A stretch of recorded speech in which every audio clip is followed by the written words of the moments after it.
Hey, what's going on, guys? It's J Will here again at Veteran Nerd Review. Getting ready to give you guys another Marvel Legends figure review on the Marvel Legends 2-pack Drax the Destroyer and his daughter, Moondragon. Before we get started, guys, just wanted to kind of reach out to you guys a little bit more, get to know you guys a little bit better. So if you guys want to, go ahead and post in the comments where you guys are watching this from. You guys watching this from anywhere around southern states, Arkansas, Louisiana, anything like that. Got any police officers out there, any veterans, anybody that served, go ahead and post where you're from, so that way I can kind of get to know you guys a little bit better. So let's go ahead and take these guys off this stand here. Set them back to the back for a second. And I also got to let you guys know the raffle is still going on. $4 per ticket on the Deluxe Proton Cannon Iron Man, brand new sealed in box, and the VHS Cyclops. So if you guys are interested in winning that, go ahead and hit up that Cash App in the description. Send your name and a code word that's going to be written on your ticket and thrown inside the cage as well, so that way I can confirm it's you whenever I do the raffle draw, and not somebody pretending to be you, not some poser trying to win your figures for free. And without further ado, let's take a quick look at the packaging here. Marvel Legends series, Guardians of the Galaxy, Destroyer, and Moondragon. And yes, this is the OG original styling of Drax the Destroyer before he got kind of like modernized and kind of shrunken down and given, like, you know, the tattoos and everything. So this is what he was originally drawn as in the comics. So that's pretty cool to me. He's more like a Hulk kind of character designed to specifically just destroy or kill Thanos. So that's pretty cool. There's some artwork on the sides of the figures. Some artwork on the back or the other side of the characters from the comics, or how they were drawn in the comics. And then got a nice little mock-up of the figures themselves on the back of the box. No read-up or bio or anything like that, so other than that, not a whole lot else going on for the packaging. Let's just go ahead and straighten these guys up a little bit and bring them closer so you guys can see some nice little comparisons I got set up for you. Unfortunately, I do not have my comic book Drax figure available. I know I have one. I bought one a while ago, like years and years and years ago, but I don't know where it is right now. I literally spent like 20 minutes before this video looking for it, but I could not find it. So the only Drax I have available for comparison is my first movie, Guardians of the Galaxy Drax.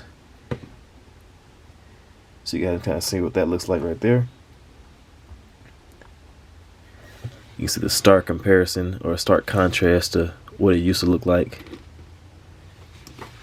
in the comics versus what it looks like now. So I guess the writers and the creators over there at Marvel were like, he's too similar to the Hulk, so let's go ahead and just shrink him down, make the color scheme just a little bit darker, give him some tattoos and everything, give him some blades, and voila, the new Drax. Go ahead and bring him back out. Let's do some quick comparisons as far as bigger characters. We have a similar body mold. We have the Puff Adder. As you guys can kind of see, a lot of pieces were kind of like translated over into this figure from the body mold. Boots are different, of course, but overall, pretty much the body or musculature and everything, arms, torso, and everything, pretty much the same, just reused for Drax. Then, of course, we got to throw in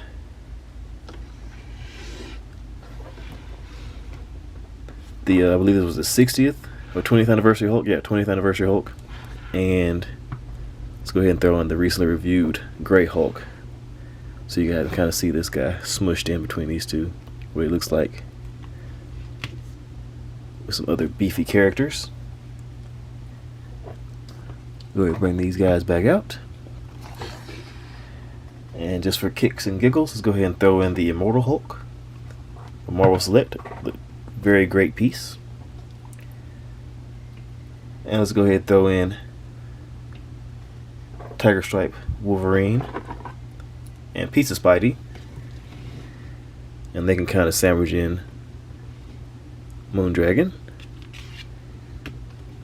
So you guys can kind of see they utilize one of the older female body molds for her.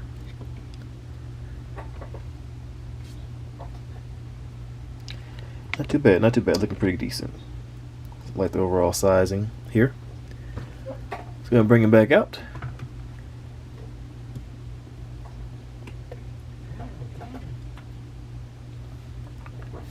And let's take a closer look at these guys and look at their accessories, shall we?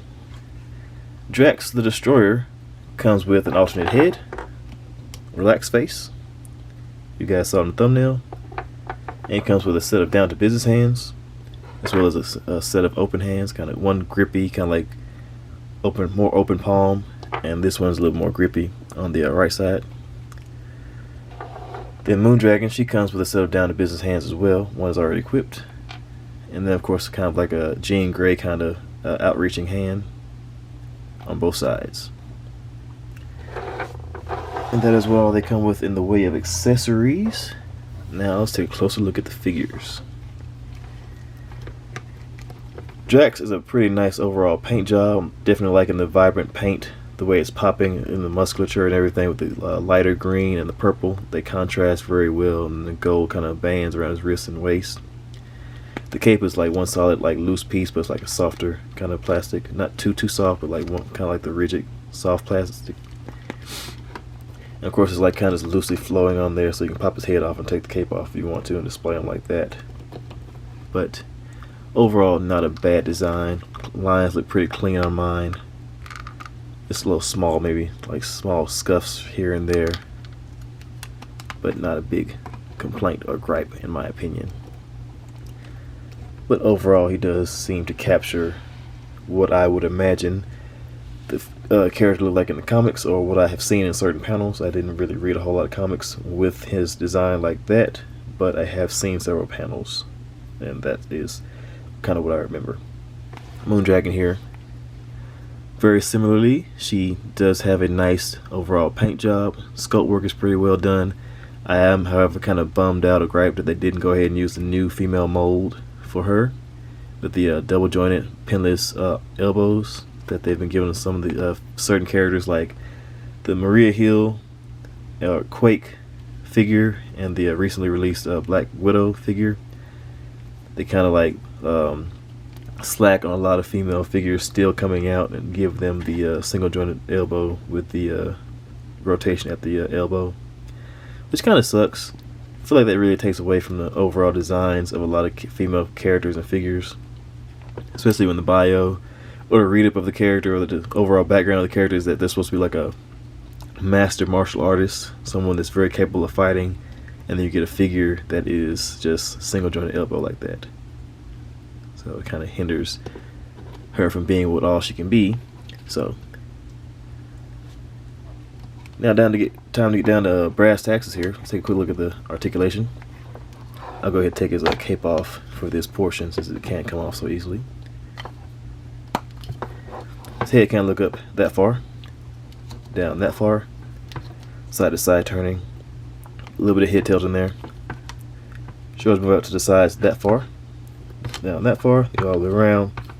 Biceps, so single jointed elbow bends in that far, so about 90 degrees. Wrist rotation with back and forth motion in the hands.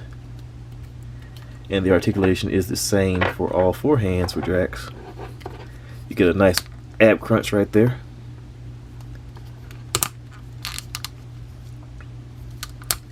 You get a little bit of waist cut right there, so that's pretty cool. And you get legs to cut out to sides that far. Front, back, upper thigh cut, double joint knees that bend in that far. Camera getting out a little bit out of focus there. Come on back to us. It feels like a bit of a boot cut in there, but due to the way the leg is shaped, kind of makes it kind of hard to.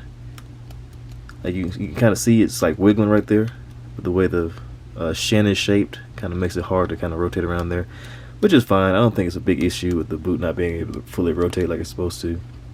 It's just nice to have knowledge that there's at least a cut in there somewhere. Then it does get ankle pivot, as well as up and down motion in the feet. So nice. I'll go ahead and pop his cape back on.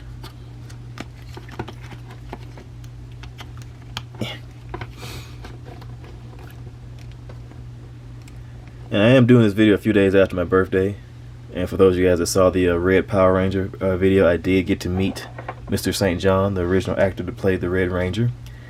And I was able to get him to sign my Red Ranger, my spare, anyway. So that's pretty cool. Nice birthday present to myself. Took a picture with him as well. So that's pretty cool. Overall, nice birthday. For Moondragon, she can look up about that far, so very far. Down that far, side to side turning. Get a nice little range of hit tilt and wobble in there. Shows me out to the sides that far. Down that far, they can go all the way around. If you can work around the cape. Yes, she has a single jointed elbow right there that rotates at the elbow. Wrist swivel, a back and forth motion of the hands, and the articulation is the same for all 4 of her hands.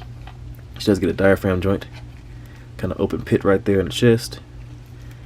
You get a great range of wobble in there, crunch back, forward, and of course rotation.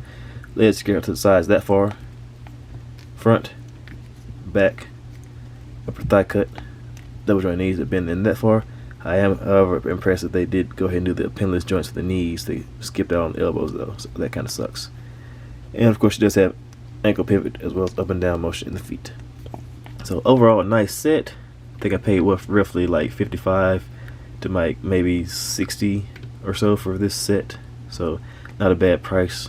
You get a bigger figure character in Drax, and of course you get a smaller female figure in Moondragon. So that's a nice little pairing for about 55 or so, plus up to 60 with tax and everything and shipping and whatnot. So not a bad deal.